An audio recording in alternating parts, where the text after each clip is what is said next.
السلام عليكم ورحمة الله وبركاته.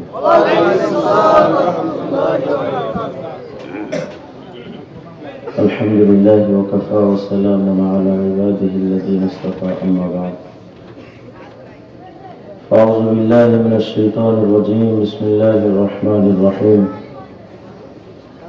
كنتم خير أمة أخرجت للناس تأمرون بالمعروف وتنهون عن المنكر وتؤمنون بالله. صدق الله العلي العظيم. درشد اللهم صل على محمد وعلى آل محمد كما صليت على إبراهيم وعلى آل إبراهيم إنك حميد مجيد.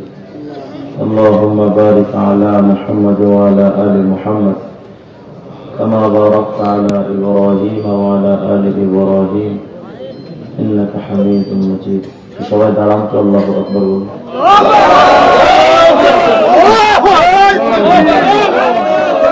সামনে এসে খালি জায়গাগুলো পূরণ করে বসে পড়ুন। বসুন। আর যাদের যাওয়ার দরকার দ্রুত চলে যান, মাঝখানে অভাবই করে দিন। বসুন।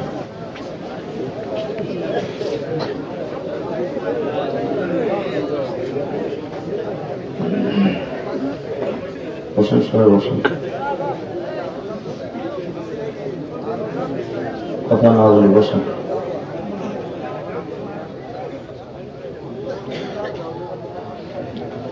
এটা আওয়াজ দিয়ে বলেন আল্লাহু আকবার। পবিত্র কালামের পাক থেকে একটা আয়াত আপনাদের সামনে তিলাওয়াত করেছি। আল্লাহ তাআলা যদি চান আয়াতকে সামনে রেখে অতি সংক্ষিপ্ত পরিসরে একটি পর্যালোচনা আপনাদের সামনে হাজির করবো ইনশাআল্লাহ। পেরেশান হওয়ার কারণ নেই, কারণ এখন যে 12:30 বাজে, এই সময় সাধারণত আমরা মাহফিল শেষ করে অর্ধেকটা পথ চলে যায়। আসলে এত রাত্রে কথা বলার মতো অভিরুচিও কারো থাকে না, হয়তো আপনাদের শোনার মতো সে মেজাজ নেই। বিশেষ করে আমরা যারা প্রতি রাত বয়ান করি, আমাদের আসলে এত রাত্রে বয়ান করার ইচ্ছা থাকে না। হয়তো আপনারা বছরে 1 বার 2 বার বা 10 বার বয়ান শোনেন, এটা একদিন কষ্ট হলে অসুবিধা নেই। আমাদের আসলে এত ভালো লাগে, এই জন্য এত লম্বা টাইম কথা বলার মতো ইচ্ছা নেই। যতটুকু সময় কথা বলি একটি সংক্ষিপ্ত পর্যালোচনা আপনাদের সামনে দিব। ভাববেন কে কে, হাত দেন ইনশাআল্লাহ।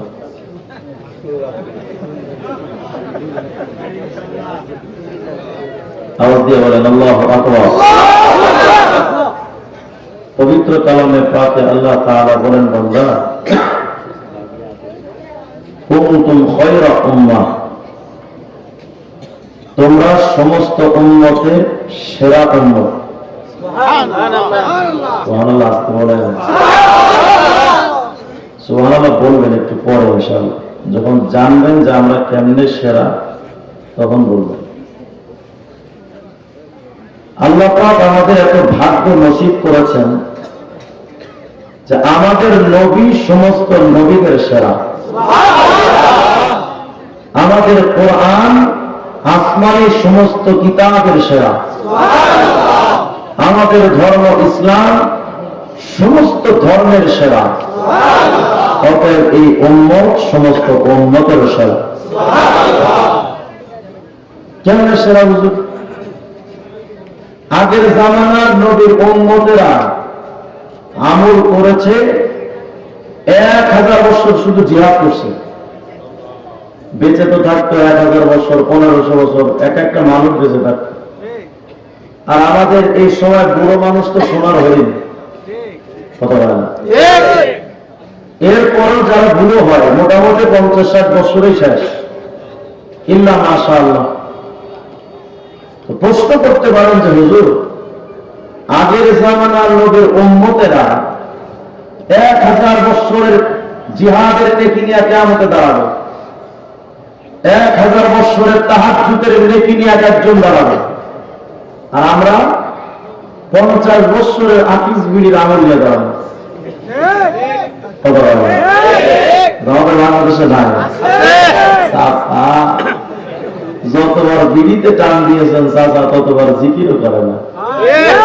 আছে না? না এই মুসলমান জাতি হাতে বিড়ি সিগারেট নিতে লজ্জা পায় না, কিন্তু তসবির দানা নিতে বড়ই শরম পায়। এই মুসলমানের সন্তানেরা সকালবেলা ঘুম থেকে উঠে নিজের ডায়াবেটিসকে কন্ট্রোল করার জন্য 2-3 কিলোমিটার পর্যন্ত রাস্তা দৌড়াদৌড়ি করতে পারে, ঘরের সামনে মসজিদের দরওয়াজা যায় না। আছে না? না আগের জামানার আউলিয়া কেরাম আল্লাহকে পাওয়ার জন্য বংশের রাজত্ব ছেড়ে দিয়ে রাতের পর রাত তারা তাহাজ্জুদে কাটিয়ে দিয়েছেন ইব্রাহিমের আধানের মতো। আল্লাহকে পাওয়ার জন্য রাতের পর রাত কাটিয়েছেন নামাজে। আর এই জামানার নেতারা ফজরের নামাজ তো দূরের কথা, তাহাজ্জুদের সময় আল্লাহর বাদ দিয়া ক্ষমতা পাওয়ার জন্য তাহাজ্জুদের নামাজ বাদ দিয়া ওই সময় ভোট চুরি করে। আছে না? না বাংলাদেশে না, পাকিস্তান আছে। আল্লাহকে পাওয়ার জন্য প্রচেষ্টাই করি না, অথচ আল্লাহ পাক বলতেছে না আগের জামানার নবীর উম্মতরা এত এত নেকি নিয়ে দাঁড়াবে, আর আমরা হয়তো 2-3 বছরের নেকি নিয়ে দাঁড়াবো সর্বোচ্চ। তাও নেকির মধ্যে কত খারাপ, রিয়া, সুমাহা, বুজ, হাসাদ, হিংসা, লোক দেখানো, মানুষ দেখানো, মানুষ শোনানো। হজ করে আসছে কাজী সাহেব, আমার উস্তাদ মুহতারাম মাওলানা মুফতি ফজলুল হক আমিনী রাহিমাহুল্লাহ, আল্লাহ পাক হযরতের কবরকে জান্নাতের টুকরা বানায় দেন, ফিরদাউসের নূর দ্বারা মুনাজ্জর করে দেন। হযরত আমাদেরকে হযরতের একটা ঘটনা শোনাছিলেন। ঢাকায় যে হাজী সেলিম আছে না, হাজী সেলিম সাহেব, উনি একদিন হুজুরকে গিয়ে কয়, হুজুর মানুষ তো হজ করলে হাজি হয়, তা আমি তো আলহাজ হইতে চাই, আলহাজ কি করে? হুজুরে কয় একবার হজ করলে তারা হাজি কয়, আর কয়েকবার হজ করে মানুষের দেখাইলে তারা আলহাজ করে। আমাদের আমলগুলো তো মানুষকে দেখার আমল। যদি কোন রকম সারা জীবন আকাম কুকাম করে কোন রকম যদি একটু ওমরা করতে করে আসতে পারে, ওমরা করে লাগায় জানে হাজি সাহেব, কিন্তু 5 ওয়াক্ত নামাজিরাও নামের শুরুতে নামাজি লাগায় না। কথা হয় না কেন? ও বুঝাতে চায় আমি কিন্তু হজ করে আসছি, মেলা টাকা খরচ করছি। কথা হয় না? যদি হজ করে বাড়িতে আসে কেউ যদি সালাম না দেয়, কিরে বেয়াদব, হজ করে আসছে সালাম দিস নাই কে? আছে না? না তো আমরা কিয়ামতের ময়দানে তো নেকি নিয়ে দাঁড়াবো, আর নেকির মধ্যেও এত সমস্যা, নেকি 2-3 বছরের। প্রশ্ন হতে পারে যে হুজুর আগের জামানার নবীর উম্মতেরা তো 1000 বছরের নেকি নিয়ে দাঁড়াবে, আর আমরা দাঁড়াবো 2-5 বছরের নেকি। অথচ আল্লাহ পাক বলছেন উল্টো কথা, আমরাই নাকি দামি, ওরা নাকি দামি না। বিষয়টা তো যোগ বিয়োগে মেলে না। এটাই ছিল সত্য, আল্লাহর কাছে এত যোগ বিয়োগের হিসাব চলে যায়। সুবহানাল্লাহ বলেন না? আল্লাহ পাক তার হাবিবকে বুঝাতে চান, হাবিব আপনার উম্মতকে জানায়া দেন আমি আল্লাহ আপনার উম্মতের কষ্ট দেব কম, প্রতিদান দেব বেশি। কি বিষয়? আগের জামানার নবীর উম্মতেরা যদি গুনাহ করত, সাথে সাথে আযাব চলে আসত। নেকির কাম যদি করত একটা, তো আল্লাহ নেকি দিতেন একটা, জাযাআন মির রাব্বিকা আতাআন হিসাবা, হিসাব করে করে নেকি দিতেন, বেশি দিতেন না। আর আপনি আমি মুহাম্মদুর রাসূলুল্লাহর উম্মত, সবাই বলেন সাল্লাল্লাহু আলাইহি ওয়াসাল্লাম। আল্লাহ পাক আপনাকে কতটুকু নেকি দিবেন? তো আপনি আল্লাহকে পবিত্র কোরআনে জিজ্ঞাসা না, কোরআন একটু বলো না, আমরা যদি একটু নেকির আমল করি তো আল্লাহ কত দিবেন? কোরআন সূরা আন-নামের 160 নম্বর আয়াত দিয়ে জবাব দিবে, এই মান জাআ বিল হাসানাতি ফালাহু আশরু আমসালিহা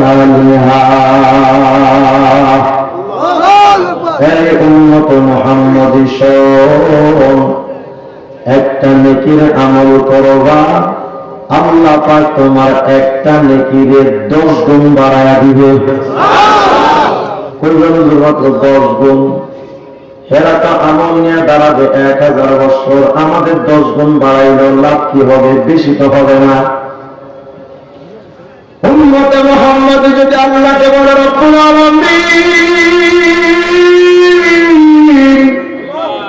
আগের জামানার নবী উম্মত 1000 বছরের নেকি নিয়ে দাঁড়াবে, আর আমরা তো সামান্য নেকি নিয়ে দাঁড়াবো। বড় 10 গুণ যদি বানান তো ওদের সাথে তো পেরে উঠব না। ও আল্লাহ, আপনি 10 গুণ দিলেও আমাদের মনটা মানে না, আপনি আরেকটু বানান। আল্লাহ পাক বলবেন ঠিক আছে রে মুহাম্মদের উম্মতের দল, একটা নেকি কাম করবি, আমি আল্লাহ 10 গুণ না তোমার 20 গুণ দেব। আল্লাহ তাও হবে না, আচ্ছা 30 গুণ দেব। তাও হবে না, আচ্ছা 40 গুণ দেব। আল্লাহ পাকের বান্দাকে ও 40 গুণ দিলেও আমাদের মনটা ভরবে না, আপনি আরেকটু বানান না। আল্লাহ পাক তখন বলবেন মুহাম্মদ রাসূলুল্লাহর উম্মত, একের পরিবর্তে 40টা দিলাম, তুমি যদি খুশি না হও, আমি আল্লাহ সিদ্ধান্ত দিলাম একটা নেকির কাম করে আসবি, আমি আল্লাহ 100 নেকি দান করব। উম্মতে মুহাম্মদি যদি এখন কয় আয় আল্লাহ 100 গুণ দিলেও হবে না, কেন? আল্লাহ আমি তো বেশি ইবাদত করতে পারি না, আমার চোখটা বড় দুর্বল, রাতের পর রাত জেগে থাকতে পারি না, আমার পায়ের শক্তিটা বড়ই কম, ঘন্টার পর ঘন্টা দাঁড়িয়ে তাহাজ্জুদ করতে পারি না, আমার গায়ের শক্তিটাও কম, তাদের মতো আমরা জিহাদ করতে পারি না।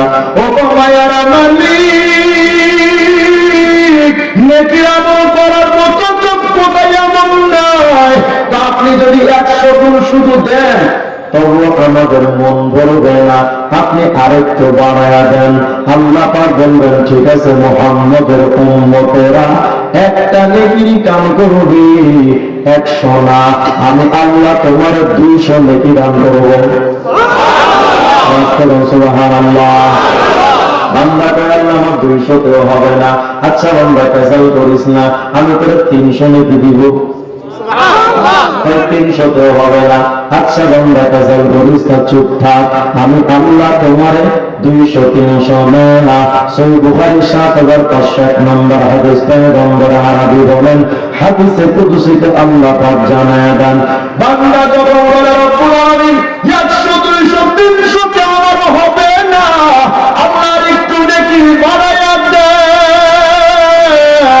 আল্লাহ পাক তখন ডান কাদের ফেরেশতা সাহিবুল ইয়ামিনকে ডাইকা বলেন, ফাইন আমিলাহা আইয়ামিলাল হাসানাতাল ওয়াহিদা, এই ফেরেশতা এইটা কিন্তু আমার মুহাম্মদের উম্মত, একটা নেকির কাম যদি করে 200 300 নারী, ফাকতুবুহা লাহু বিআশরি আমসালিহা ইলা 700 যায়ব, আমার বান্দার আমলনামায় 200 300 না, পাক্কা একটা নেকির বিনিময়ে 700 নেকি লেখা দাও। এখন যদি আপনি কেন আল্লাহ আমার 700তে হবে না, কেন? আল্লাহ আমি বড় দুর্বল, বেশি নেকির আমল করতে পারি না, তবে এতটুকু জানি তোমার প্রিয় হাবিব মুহাম্মদুর রাসূলুল্লাহর বড় আদরের উম্মত, আল্লাহ আমাদের নেকির সংখ্যাটা বড় কম, আপনি আরেকটু নেকিটা বাড়ায়া দেন না, আমাদের এই 700তেও হবে না। মায়ার নবী এবার বলেন, মুসনাদ আহমদের 10707 নম্বর হাদিস, পয়গম্বর আরবি বলেন, এই উম্মতের দল শুনো, একটা নেকির কাম যদি করো, ইন্নাল্লাহা ইউতি আবদাহু বিল হাসানাতিল ওয়াহিদা আলফা আলফি হাসানা। এই মুহাম্মদের উম্মতের দল, একটা নেকির কাম যদি তুমি করতে পারো, আল্লাহ তোমার একটা নেকির বাড়াইতে বাড়াইতে একের পরিবর্তে পাক্কা 10 লক্ষ নেকি লেখা দেয়। মুহাম্মদ আরবির উম্মতেরা এখন যদি আল্লাহ আমার 10 লাখ হবে না, সুবহানাল্লাহ। আল্লাহর হাবিব বলেন তাহলে আরেকটা ঘোষণা শোনো, ইন্নাল্লাহা ইউতিহি আলফি হাসানা। বান্দা যদি একটা নেকির কাম কইরা এই আগের জামানার নবীর উম্মতরা নেকি নিয়ে দাঁড়াবে 1000 বছরের নেকি, আর আমি আল্লাহ উম্মতে মুহাম্মদ তোমাদের জন্য কি দিব? নবী আমার বলেন আমার কোন উম্মত যদি একটা নেকির কাম কইরা হাজির হয়, আল্লাহ পাক তার আমলনামায় একটার পরিবর্তে 20 লক্ষ নেকি লিখে দেয়। উম্মতে মুহাম্মদ এখন আল্লাহ তুমি কি শুরু করছো? কি শুরু করলাম মানে? তুমি একবার কও 10টা, আবার কও 700, আবার কও 10 লাখ, আবার কও 20 লাখ। আল্লাহ আপনি যে গুনে গুনে দিচ্ছেন, আপনার জন্য কি গুনে গুনে দেওয়াটা মানা? বান্দা তুই কি বলতে চাস? আল্লাহ আপনি যে গুনে গুনে দেন, এই গুনে দেওয়াটা আপনার শানের সাথে যায় না, আপনার শান মানের সাথে মানায় না। কেন মানায় না? কারণ আল্লাহ আমি জানি আপনি অনেক মহান, তো যে বড় তার দেওয়াটাও বড়, যে সীমাহীন তার দেওয়াটাই সীমাহীন। কি বুঝাইতে চান?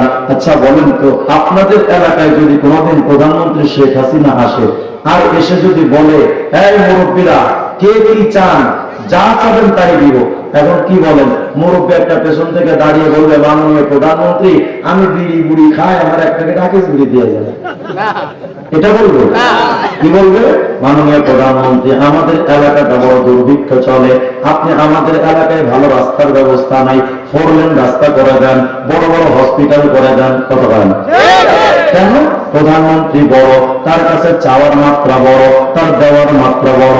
তো বান্দা উম্মতে মুহাম্মদ এখন কয় আল্লাহ আপনি যে গুনে গুনে দেন, একবার 10টা দেন, 700 দেন, 10 লাখ দেন, 20 লাখ দেন, আপনার জন্য গুনে দেওয়াটা মানায় না। কেন মানায় না? কারণ আল্লাহ আপনার একটা নাম হলো আজিম।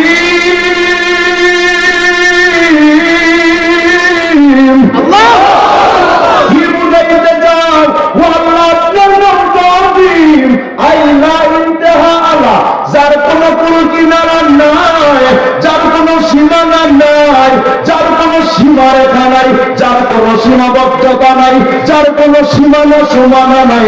ও বান্দা আমি আল্লাহর নাম সীমাহীন সীমানাহীন। তো তোর সমস্যা কি? আল্লাহ আমার তো সমস্যা না, ওইটাই কোনো সুবিধা। তোমার কি সুবিধা?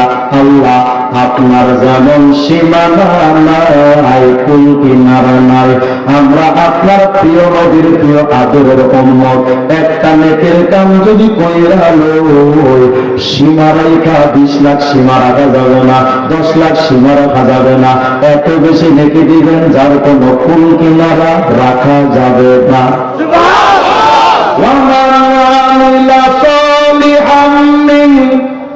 ذكر أو أنثى وهو مؤمن فأولئك يدخلون الجنة يرزقون فيها بغير حساب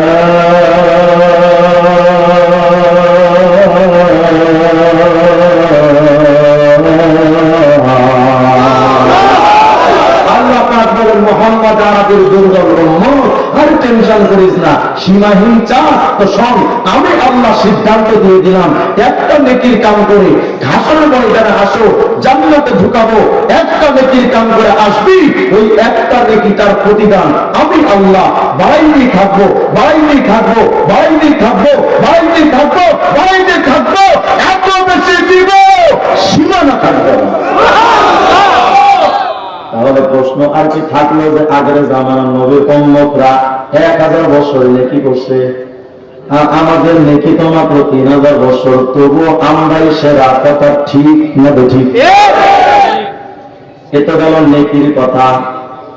মুহাম্মদ রাসূলুল্লাহর উম্মতরা যদি গুনাহ করে, তারপরও গুনাহগার উম্মতের প্রতি আল্লাহর দয়া আছে। সুবহানাল্লাহ। আপনি আমাদের কত ভাগ্যবান মিয়া, আমরা তো ভাবতেও জানি না, চিন্তা চিন্তা করতেও জানে না যে আমার কত ভাগ্যবান উম্মত। এই উম্মতে সবচেয়ে বড় ভাগ্য হলো যে আমাদের একজন গর্বিত নবী মুহাম্মদ রাসূলুল্লাহ। আমাদের সবচেয়ে বড় গর্ব যে আমাদের নবী মুহাম্মদ রাসূলুল্লাহ। আল্লাহু আকবার। কোন নবী? যে নবীর উম্মত বানাবেন আগের জামানার ঈসা নবীকে। বুঝেন না? যেই নবীর উম্মত বানাবেন আগের জামানার নবী ঈসা আলাইহিস সালামকে আমার নবীর উম্মত বানানো হবে। ঈসা আলাইহিস সালাম তো নবী হিসেবে আসবেন না, তিনি উম্মত হিসেবে আসবেন। আল্লাহু আকবার বলবেন না? আচ্ছা বলেন, ওই নবীর বাদ দিয়া মির্জা কাদিয়ানের দেহ ব্যাটারিরে নবী মানা যায়? এরা কয় মির্জা কাদিয়ানি নবী। আস্তাগফিরুল্লাহ। আপনারা তো জানেন মির্জা কাদিয়ানি শুধু নিজেকে নবী দাবি করছেন, শুধু নবী দাবি করেন, আরো অনেক কিছু দাবি করছে। ৭৮টা বিষয় দাবি করছে নিজের ক্ষেত্রে। কয়টা? মানে ও একাই পৃথিবী সব। এক জায়গায় কয় জামানার ইমাম মাই হো, কয় আমি জামানার ইমাম মাহদি। আর এক জায়গায় নাই মুহাদ্দাস হো, অর্থাৎ আল্লাহ আমার সাথে কথা কয়। আর এক জায়গায় কয় মানাম মাসিহ জামা, অমানাম কালিম খোদা, অমানাম মুহাম্মদ ওয়া আহমদ কে বাশর, আমি মুসা নবী, আমি ঈসা নবী, আমি আরবের মুহাম্মদ নবী, আমি নিজে। নাউজুবিল্লাহ। আসতে বললেন না? আমাদের নবীর চেহারার দিকে তাকাইলে চাঁদ সূর্য ফেল হয়ে যাইত, আর এই তার চেহারার ব্যাটারির দিকে তাকাইলে বমিয়া। নাকি নবী? আমি মুসা নবী, আমি ঈসা নবী, আমি মুহাম্মদ নবী। শুধু তাই না, আর এক জায়গায় রুহানি খাতায় কয় मैं आदम हो, मैं नूह हो, मैं शीत हो, मैं इब्राहिम हो, मैं इस्माइल हो, मैं याकूब हो, मैं यूसुफ हो, मैं दाऊद हो, मैं मूसा हो, मैं ঈসা हो। আমি বললাম এই তার সেরা যদি এই জামানায় থাকতো হয়তো এটাও দাবি করতো मैं हीरो आलम और ताकला मुरादी हो। কত বড় তার সেরা চিন্তা করতে পারে?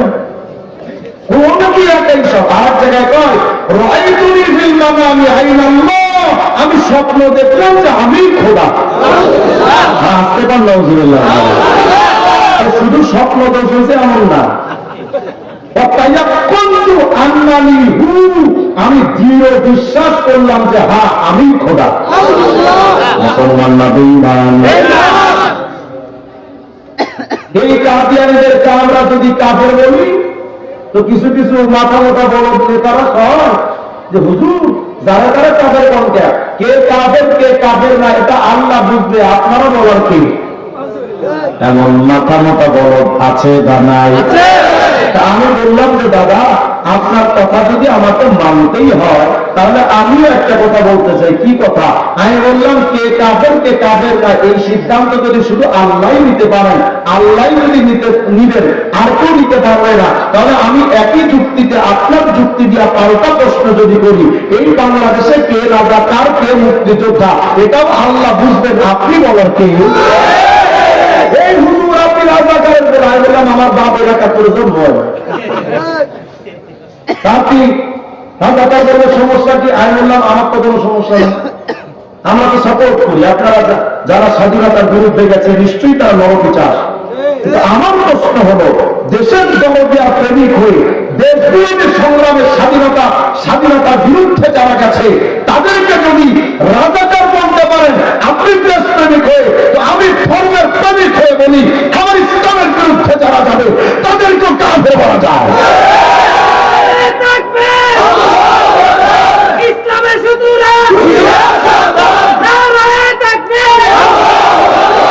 ওরা বললে সমস্যা নাই, আমরা বললে যত সমস্যা। মানে কৃষ্ণ করলে পুরু হুজুর করলে মাত্র কথা হয় না? বলেন মির্জা কাদিয়ানি মুসলমান না কাফের? বলেন কাদিয়ানি কাদিয়ানি কাদিয়ানি কাদিয়ানি। এই এলাকায় যদি কোনদিন কাদিয়ানীদের কোন দোসর আহমদিয়া মুসলিম জামাতের কেউ ঢুকে যায় কোন কথা চলবে না, ভূমিকা ছাড়া জুতা পিটা। ঠিক আছেন আপনারা? আমাদেরকে প্রশাসনের ভাইরা বলতে পারেন আপনারা কোনো সিদ্ধান্ত নিতে পারেন না কেন? বাক স্বাধীনতা সবার আছে। আমরা আপনাদেরকে বলে রাখি, বাক স্বাধীনতা কাকে বলে? আপনারা পড়ালেখা করেন, আমরা পড়াশোনা করেছি। আমাদেরকে বাক স্বাধীনতা কোনটা কোনটা বাক স্বাধীনতা নয়, এই সবক আমাদেরকে পড়ানো লাগবে না। হিন্দুরা বাংলাদেশে তাদের ধর্মীয় কথা বলবে, এটা তাদের বাক স্বাধীনতা। খ্রিস্টানরা তাদের ধর্মের কথা বলবে, এটা তাদের বাক স্বাধীনতা। বৌদ্ধরা তাদের ধর্মীয় মতবাদের কথা বলবে, এটা তাদের ধর্মীয় স্বাধীনতা, বাক স্বাধীনতা। কিন্তু আমার ধর্মকে অপব্যাখ্যা করবে, এটাকে বাক স্বাধীনতা বলে না। এটা যদি বাক স্বাধীনতা হয় তো বাক বিকৃতি কোনটা? পড়ালেখা তো করেন না আপনারা, শুধু এইটা হুজুরদেরকে সবক দিতে আছেন বাক স্বাধীনতার কথা বলেন। কোনো কথা হবে না। কাদিয়ানি ঢুকবে, জুতা পিটা হবে। হেফাজতকারী ঢুকবে, জুতা পিটা হবে। মাজার পূজারি ঢুকবে, জুতা পিটা হবে। ল্যাংটা কেমনে কি হয় আপনি আমার বুঝান, ধরেন ল্যাংটা কিভাবে কি হয় আমাকে শিখান আপনি। ল্যাংটা হইলে পীর হওয়া যায়। আমি বললাম ল্যাংটা যদি পীর হয় তো কুত্তা বড় পীর। ল্যাংটা বাবা নাকি ভাগ্য পরিবর্তন করতে পারে। যে বাবা ভাগ্য পাল্টে আছে, টাকা থেকে বাবারই কপাল খারাপ, কাগজ দূরের কথা জায়গাও নাই। বাবার কাছে গিয়া পায় বাবা সন্তান দে, খবর নেওয়া দেখলাম বাবারই সন্তান নাই। বলেন সন্তান দেওয়ার মালিককে?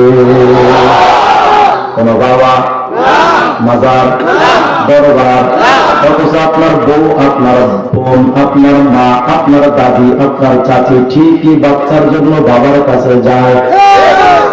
শুনে রাখেন, সন্তান দেওয়ার মালিক পীর তো দূরের কথা, সন্তান দেওয়ার মালিক কোন নবীও না।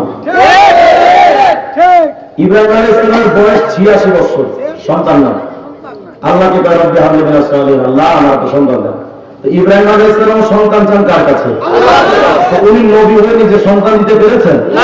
আল্লাহ পাক দেননি নবী হয়নি। তাহলে বোঝা গেল সন্তান দেওয়ার মালিক কোন নবীও আর কথা বলে না। নবীরা যেখানে সন্তান দিতে পারে না, তোমার পীর কেমনে পারে?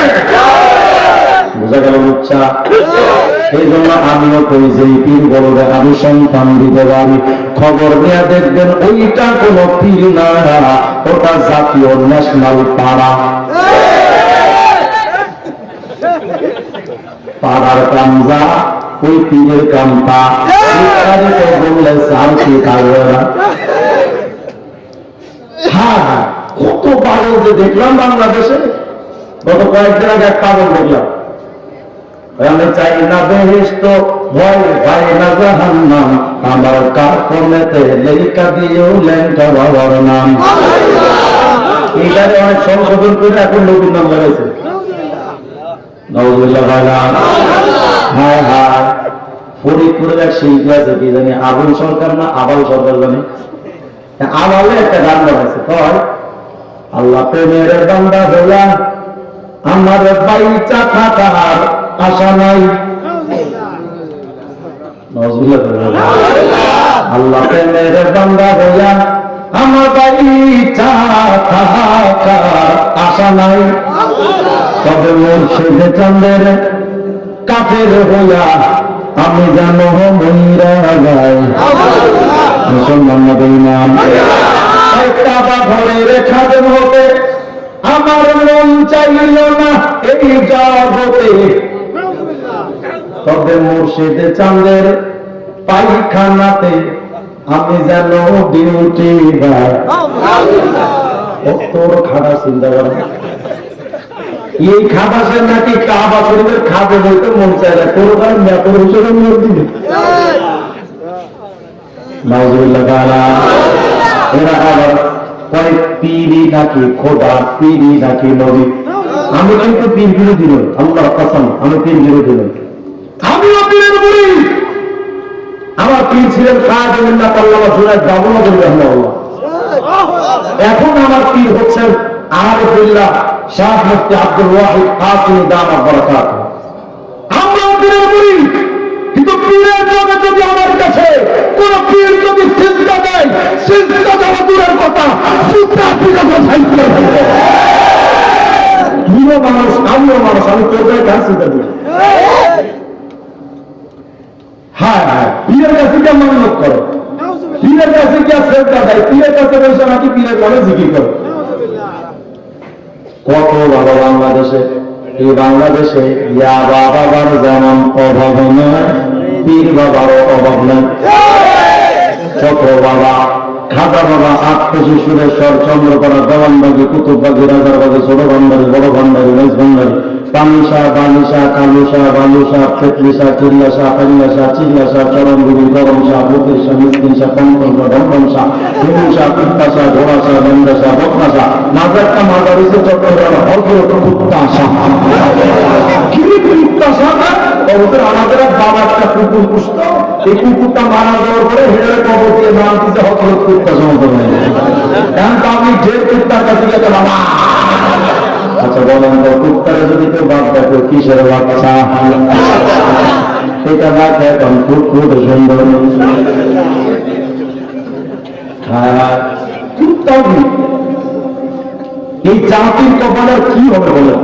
হেজবুত তাওহীদের একটা সংগঠন আছে বাংলাদেশে, কয় হেজবুত তাওহীদের বক্তব্য তার নাম বই লিখেছে, কয় উহুদের সাহাবীদের যেই মর্যাদা, বদরের সাহাবীদের যেই মর্যাদা, সকল নবী রাসূলের যত মর্যাদা, সব মর্যাদার চাইতে সেরা মর্যাদা হিজবুত তাওহীদের সদস্যদের। মুসলমান না বেঈমান? হিজবুত তাওহীদের দাড়ি টুপির সাথে ইসলামের সম্পর্ক নাই। বোরখা এটা শয়তানের আবিষ্কার করা। আমি বললাম সেদিন তুই যেখানে থাকিস শয়তান ওখানে আসতে ভয় পায় না, জানি তুই শয়তান গোমরা করিস। কথা হয় না? মুসলমান ভাড়া করতে কেউ করে নেয়। বলতেছিলাম আগের জামানার নবীর উম্মতেরা যদি গুনাহ করত, সাথে সাথে আল্লাহর আযাব চলে আসতো। তুমি কত দামি নবীর দামি উম্মত, তুমি এই নবীর রাখলে মির্জা কাদিয়ালে তুমি নবী বানাও, তুমি কত বড় কপাল করা। অথচ তুমি তোমার নবীর ওসিলায় কত কিছু যে পাইছো। আগের জামানার নবীর উম্মতরা যদি গুনার কাজ করতো ভুলে ভুলে হয়ে যায়, আপনি প্যান পেলাম ওটা দিয়ে জানা সাইলেন্ট বাদ দিয়ে দিয়ে যায়, উঠলে খবর আছে। যে উঠবেন ভঙ্গি খোলা চেক করবে না। আমার একটা রোগ আছে, একজন উঠলে আমার মাথায় কাজ করে, এই জন্য আমাকে একটু সাহায্য করে।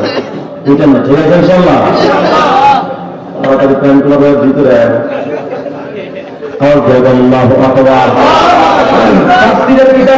আগের জামানার নবীর উম্মতরা যদি গুনাহের কাজ করতো, আমাদের কারণে বানু ইসরাঈল ইদা নাসু শাইআম মিম্মা উমিরু বিহি আও আখতাবু আতিলাত লাহুল উকুবা।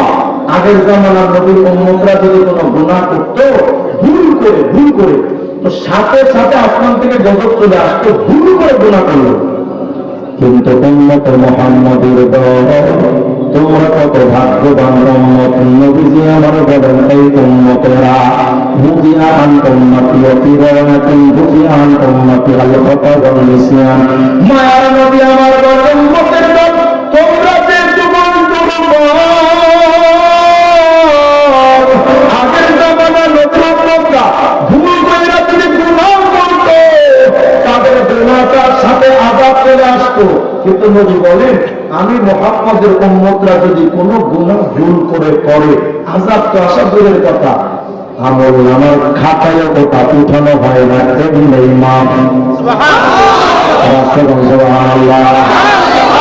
আগের জামানায় নবীর উম্মতরা যদি গুনাহ করতে ইচ্ছা করে, মাকতুবুন আলা বাবিহি, দরওয়াজার মধ্যে লেখা থাকতো। হায় হায়, ওই সিস্টেমটা যদি এই জামানায় থাকতো, মুমিন দরজায় রাত্রে গুনাহ করলে সকালবেলা দরজায় লেখা থাকতো। ওই নিয়মটা যদি আজকেও থাকতো, আর যে যাই করুক না কেন অন্তত নেতারা তাহাজ্জুদের সময় ভোট চুরি করার সাহস পেত না।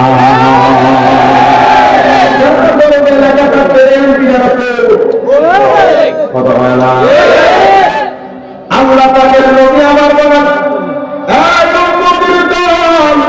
আগের জামানার নবীর উম্মতরা যদি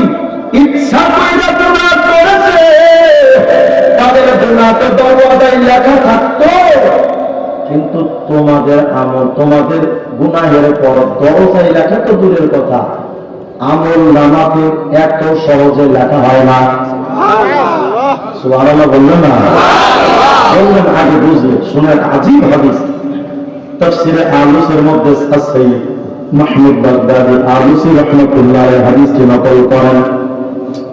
নবী আমার বলেন, উম্মত তোমাদের দুই কাঁধে তো দুই ফেরেশতা, খুব মনোযোগ দেন, আজীব হাদিস, খুশি হয়ে যাবেন। আলহামদুলিল্লাহ বলেন আলহামদুলিল্লাহ।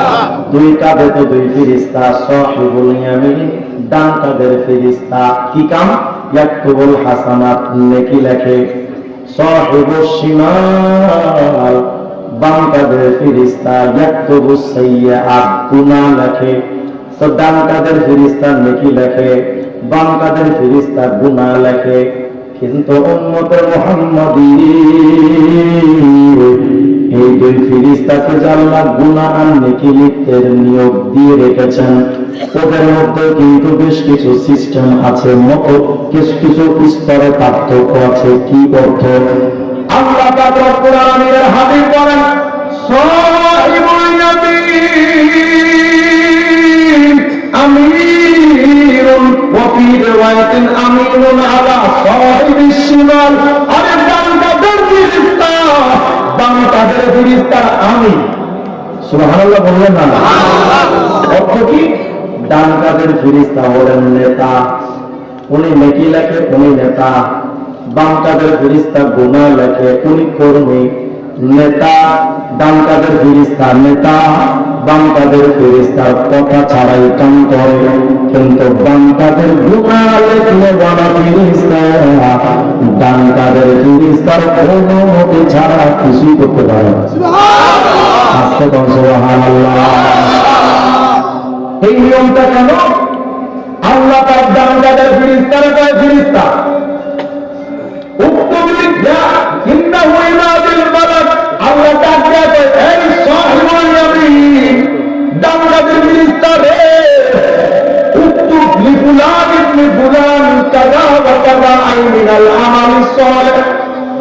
হে ফেরেশতা, আমার এই বান্দার আমল নামায় এই নেকিগুলো লিখে ফেলো। ফেরেশতা কয়, আল্লাহ ইন্নাহু লাম ইয়ামালু, এখনো তো বান্দা আমল করে নাই। আল্লাহ পাক বলেন, ইন্নাহু আল্লাহ পাক যেন বুঝাইতে চান, এই বান্দারা আমি তখন আমার ডান কাঁধের ফেরেশতারে কই, এরা আমার মুহাম্মদের বড় দুর্বল উম্মত, ওরা দেশে আমল করতে পারে না। ওই যে ইচ্ছা করছে না, নিয়ত করছে, আর ওইটাই নেকির উপর লেখা দেবে। আর যদি নেকির কাম করে, এক থেকে সীমাহীন নেকি দেয়। ডান কাঁধের ফেরেশতা লেখে, কিন্তু ডান কাঁধের ফেরেশতা যে নেকি লেখে, ইয়াকতুবুল হাসানাত বিগাইরি শাহাদাতিন আন সাহিবিহি। ডান কাঁধের ফেরেশতা যে নেকি লেখে, বাম কাঁধের ফেরেশতারে তো জিগান লাগে না। কেন? ডান কাঁধের ফেরেশতা তো নেতা, নেতা কর্মীরে জিগাবে কেন? এই জন্য নেতা নেকি হবার সাথে ইচ্ছা করার সাথে লেখা ফেলায়, কোনো বাধা বিঘ্নতা দেওয়ার মতো কেউ নাই। কিন্তু উম্মতে মুহাম্মাদী যখন তুমি গুনাহ কইরা রাখো, যখন কেউ গুনাহ কইরা ফেলায়, বাম কাঁধের ফেরেশতাকে লিখতে পারে না সাথে। বাম কাঁধের ফেরেশতা তখন জিগায় ডান কাঁধের ফেরেশতারে, বস আর তুই লিখবে। সুবহানাল্লাহ। বস মুহাম্মদ আরবি উম্মত গুনাহ করছে, কি করব? লিখবো। ডান কাঁধের ফেরেশতা তখন কয়, খবরদার, মুহাম্মাদের উম্মতের গুনাহগার বানায়া কি লাভ? সুবহানাল্লাহ। বাবু থাম। কেন থামবো? এই ফেরেশতা থাম, লিয়াস্তাগফিরিল্লাহ লাকুম। এমন তো হতে পারে মুহাম্মদ আরবির উম্মত হয়তো ভুল কইরাতে গুনাহ করে ফেলছে, হয়তো নফসের কাছে ধোঁকা দিয়ে গেছে, আমি হয়তো গুনাহটা কইরা ফেলছে, একটু অপেক্ষা কর না, হতে তো পারে তওবা করে ফেলবে। সুবহানাল্লাহ। আর আস্তে বল সুবহানাল্লাহ। এই ফেরেশতা অপেক্ষা কর, এমন তো হতে পারে তওবা করে ফেলবে। শোন ফেরেশতা, ডান কাঁধের ফেরেশতা কয় শোন, যদি এই বান্দা গুনাহ থেকে তওবা কইরা ফেলায় দ্রুত, তো গুনাহটা ওর আমলনামায় লিখবি না, বরং গুনাহটা নিয়ে পাশে এক জায়গায় ফেলে দিবি। জোরে কোন সুবহানাল্লাহ। এবার ফেরেশতার অপেক্ষার পালা। নবী আমাকে বলেন, তিনবারে ফেরেশতা অনুমতি চায়। 1 ঘন্টা চলে গেল, 2 ঘন্টা চলে গেল, 3 ঘন্টা চলে যায়। বাম কাঁধের ফেরেশতা জিগায়, বস কি করবো, সময় তো 3 ঘন্টা শেষ, এখন দেখি ওই দ্বারা আরো একটু অপেক্ষা কর না। আরে হতে তো পারে তওবা করে ফেলবে, এত তাড়াহুড়া কিসের, একটু অপেক্ষা কর। ফেরেশতারা গুনাহ থেকে তওবার অপেক্ষায় থাকে, আর তুমি আমি গুনাহ করে পড়াবার দোস্ত জানো, 10টা মাইয়ারে পড়াইছে, মনে বুঝাই গেছে আমি কিন্তু ন্যাশনাল জাতীয় লুচ্চা। কত ভালো আমি সরকারি কর্মচারী, জানে না আমার সাথে পান্দা বসছে, নিছিল ভাব দিছি, কি করছো ওই মিথ্যা মামলা হামলাই দিছিল। আছে না, আপনি যে গুনাহটা করলেন আবার যে দাম্ভিকতার সাথে প্রকাশ করে বেড়াচ্ছেন, গুনাহ করা যেমন অপরাধ, গুনাহ প্রচার করা তেমন অপরাধ। গুনাহ তো গোপন রাখবেন, কারণ গোপনের গুনাহ তো গোপনেই মাফ হওয়ার জন্য সবচেয়ে বেশি উপযোগী। বুখারী শরীফের মধ্যে এক হাদিস আছে, ইন্নাল্লাহা ইউদুনিল মুমিন, কিয়ামতের ময়দানে আল্লাহ পাক এক ঈমানদারের কাছে যাবেন, গিয়া আল্লাহ পাক ফায়াসতুরু, তাকে তার নিজের আবরণ দিয়া আল্লাহ পাক ঢেকে নেবে, পর্দা দিয়ে। এই আবরণ পর্দার মধ্যে আল্লাহ আর বান্দা, আর কেউ নাই। সুবহানাল্লাহ। আল্লাহ পাক এখন বান্দারে বলবে, বান্দা আকার বুজাম্বা কাদা, আকার বুজাম্বা কাদা, এই দেখতো তুই এই যে গুনাহ করছিলি তোর কি মনে পড়ে? বান্দা বলবে, হ্যাঁ আমি গুনাহ যে করছি আমার তো সব মনে পড়ে। আল্লাহ পাক বলে, শোন, সাতারতুহা আলাইকা ফিদ দুনিয়া ওয়া আনা আগফিরুহা লাকাল ইয়াওম, দুনিয়াতেও গোপন রেখেছিলাম, আজকেও গোপনে গোপনে মাফ করে দিলাম। আমার ক্ষুদ্র হৃদয়ের মিনতি, তোমার করুণা রহমতের দ্বারে আমাকে ফিরিয়ে দিও না হে রহমান, আমি যে অসহায়, ধরো না পরপারে আমার জীবনে, দিও না কোনো বিপদ।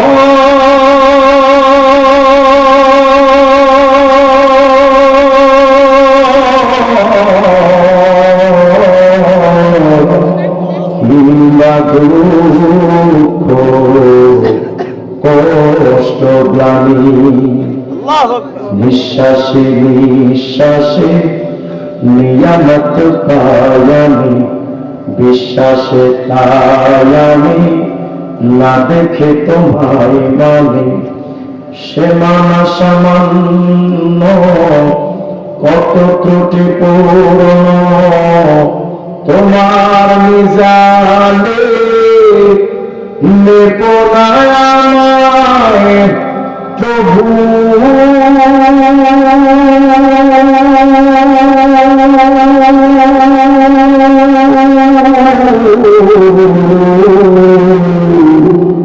গোপনে ক্ষমা করে দিও তুমি।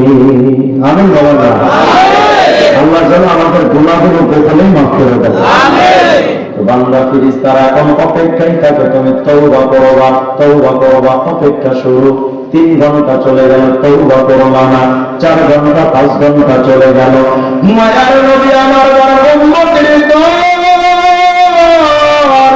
এভাবে কইরা ফেরেশতারা 2-3 ঘন্টা শুধু নয়, 6 থেকে 7টা ঘন্টা অপেক্ষা করতে থাকে। ততটা ফিরিস্তারা অপেক্ষায় থাকে।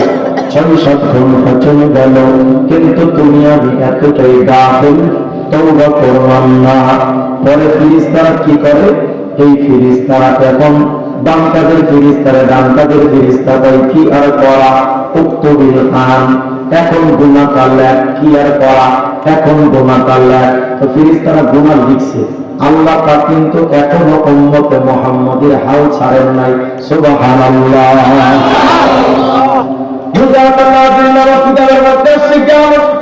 যখন বাংলা 6-7 ঘন্টা চলে গেছে,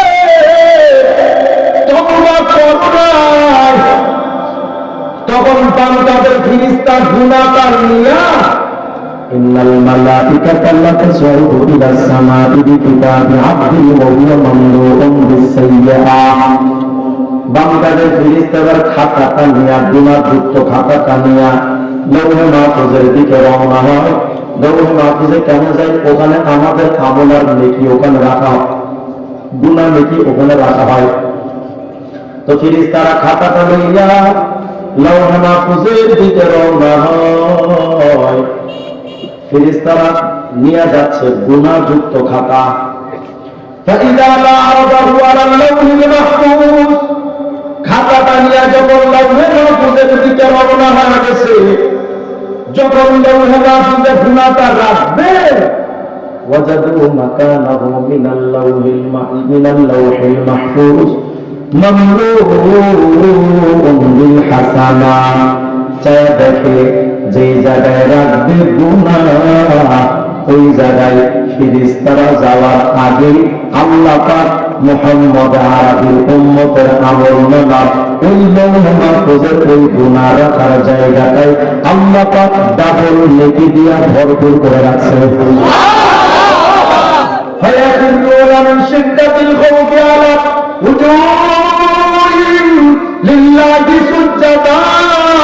ফিরিস্তারা মাথাটা নিচের দিকে দিচ্ছে, সেটাই কইরা আল্লাহর কয়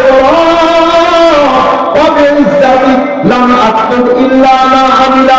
ও আল্লাহ, আপনার ইজ্জতের কসম, তোমার বান্দা যে গুনাহটা করছে আমরা কিন্তু ওই গুনাহটাই লিখেছি, কর্ম লিখি নাই, বাড়াও নাই, মিথ্যাও লিখি নাই, এলোমেলো করি নাই। তোমার বান্দা যা করেছে আমরা তো তাই লিখলাম, কিন্তু আল্লাহ আমাদের তো হিসাব কিতাব নিল না। কেন ফেরেশতা এই জায়গাটাই দেখবো গুনাহ, কিন্তু দেখতে পাচ্ছি নেকি, বিষয়টা তো বুঝলাম না। আমরা তো ভুল করি নাই, আপনিও তো ভুল করতে পারেন না। সুবহানাল্লাহ, আপনি তো পবিত্র। তো আল্লাহ আপনিও ভুল করেন না, আমরাও তো জানি আমরা ভুল করি নাই, কিন্তু এই হিসাব কিতাব তো মিলে না। এই জায়গায় দেখবো গুনাহ, কিন্তু দেখতে পাচ্ছি নেকি, বিষয়টাকে আল্লাহ একটু খুইলা বলবেন কি? আমরা কসম তোমার জাতের ইজ্জতের কসম, আমরা ভুল করতে কিছুই করি নাই। আল্লাহ পাক তখন জবাব দেন, এই ফেরেশতা সাদাকতুম ইয়া মালাইকাতি, এই ফেরেশতারা সত্যি সত্যি তোমরা বলেছো, তোমাদের কাজকর্ম সত্য, তোমাদের লেখাটাও সত্য, ভুল ত্রুটি কিছুই তোমরা করো নাই। কিন্তু ফেরেশতারা আমার মুহাম্মদের উম্মতের শরীর থেকে গুনাহ খাতাটা নিয়ে যখন লৌহে মাহফুজের দিকে রওনা হয়েছে, আমার মুহাম্মদের উম্মতের অন্তরে একটা অনুশোচনা হাদিয়া দিয়েছে। লাকিন আব্দি আসফাকা মিন যাল্লাতিহি ওয়া খাফা মিন মাসিয়াতিহি। হঠাৎ আমার বান্দার অন্তরের ভিতরে একটা ধাক্কা লাগছে। আমার বান্দা গুনাহের জন্য আমি আল্লাহর কাছে হাত তুললাম, ফানাদানি বিল বুকা, কাঁদতে কাঁদতে হাত উঠায়া আমার বান্দা আমাকে ডাকতেছিল। ফাতাশাউ ইলাইয়া বিতামাতিহি, আমার বান্দা চোখের একটা ফোঁটা পানি ঝরাইছিল। ওই একটা ফোঁটা চোখের পানি দিয়া আমি আপনারে কইছে, মায়ের আমি তো গুনাহ করে ফেলেছি, অপরাধী সন্তান তো বাবার সামনে দাঁড়াইতে বড্ড ভয় পায়, অপরাধী প্রজারা তো প্রশাসনের সামনে দাঁড়াইতে ভয় পায়। আল্লাহ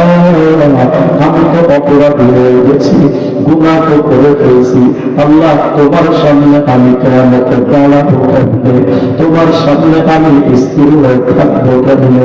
আল্লাহ ওই জাহান্নামের আগুন সহ্য করার মতো ক্ষমতা নাই।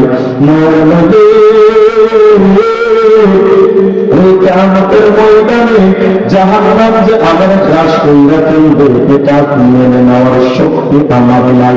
ফেরেশতারা আমার মুহাম্মদের উম্মত 7 ঘন্টা তওবা করে নাই, অবশেষে যখন চোখের থেকে এক ফোঁটা পানি ঝরায়া আমি আল্লাহর কাছে সুপারিশ করেছি, তোমরা লৌহে মাহফুজে আসার আগে আমার বান্দার চোখের পানি আমি আল্লাহর কাছে হাজির হয়ে গেছে।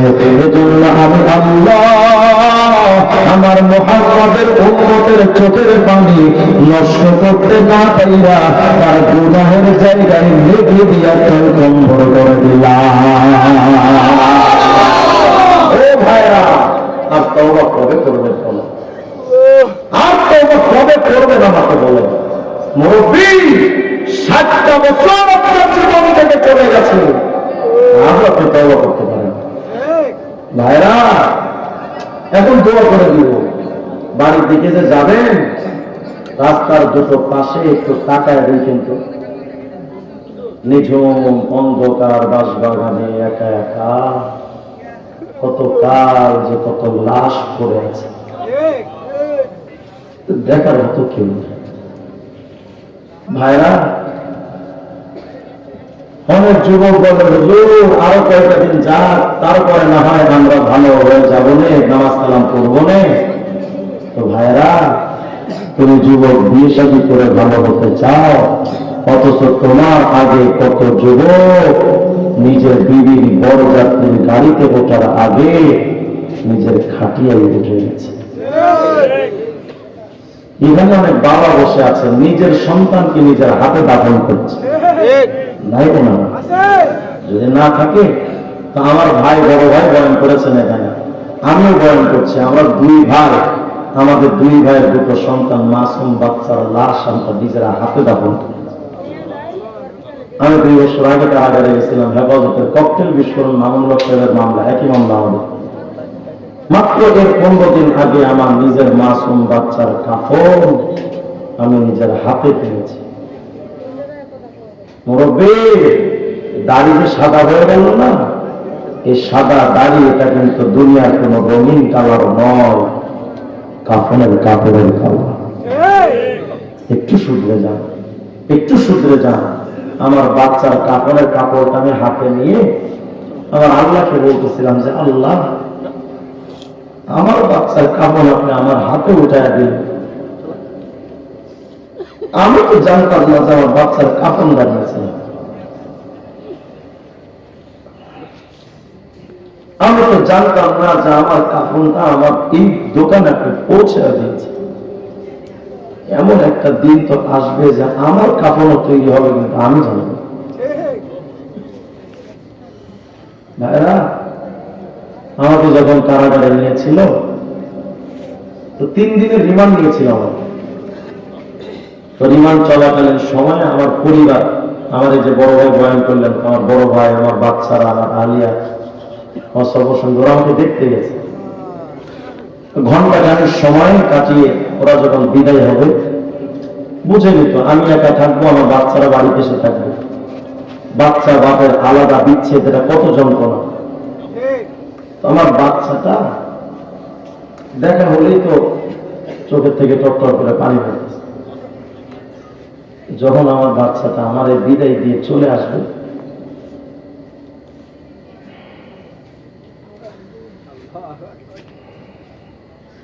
আমাকে বলতেছে আব্বু চলে যাচ্ছে, দোয়া করে। আমি ওই সময় আমার বাচ্চার দিকে তাকাইতে পারছিলাম, ভাবতেছিলাম যে আমার বাচ্চারা বাড়িতে চলে যাবে আর আমি একা পড়ে থাকবো এখানে, ওদের সাথে না জানি কতদিন আমার দেখা হবে। তো তুমি আর মানুষ, আজ যখন তা বারবার মনে করে ভাবি আমার সাময়িক কিছুদিন কারাগারে থাকার বিচ্ছেদের এই যন্ত্রণা, আমার ছেলে মেয়ে বাচ্চা চলে আসার এই যন্ত্রণাটা যদি আমাকে এতটা কষ্ট দেয়, দুনিয়ার মানুষ আগামীকাল দুপুর বেলা যদি আপনি মারা যান, সন্ধ্যার আগে আপনার সাদা কাপড়ে পেঁচায়া ওই কবরের মধ্যে ফেলে আপনার বাবা, আপনার ভাই, আপনার সন্তান, আপনার আপন মানুষগুলো চিরদিনের জন্য বিদায় নিয়ে চলে আসবে। আর জীবনে দেখা হবে আর দেখা। এখন আপনি বলেন এই অন্ধকার কবরে কেমনে থাকবে, কেমনে থাকবে? এই জন্য মুরব্বী 60-70 বছর তো বাজার বয়স হয়ে গেছে, যুবক ভাই 30-40 বছর বয়স হয়ে গেল, তওবা করেন, চলেন আজকে আল্লাহর কাছে একটু তওবা করে আল্লাহ যেন আমাদের জিন্দেগির গুনাহগুলো মাফ করে দেন। করা যাবে না ইনশাআল্লাহ? রাত যেতে গভীর হয়ে গেছে, আগামীকালকে আমার আবার জুমা আছে, এই জন্য আমি দেরি করতে পারছি না। আপনারা আমার জন্য দোয়া করবেন, আপনাদের জন্য আমি দোয়া করি। এই মাদ্রাসার জন্য আল্লাহ পাকের কাছে খাস করে দোয়া করেন, আল্লাহ পাক যেন এটা বাংলাদেশের একটা উজ্জ্বল নক্ষত্র হিসেবে মাদ্রাসাকে কবুল করেন। আমিন।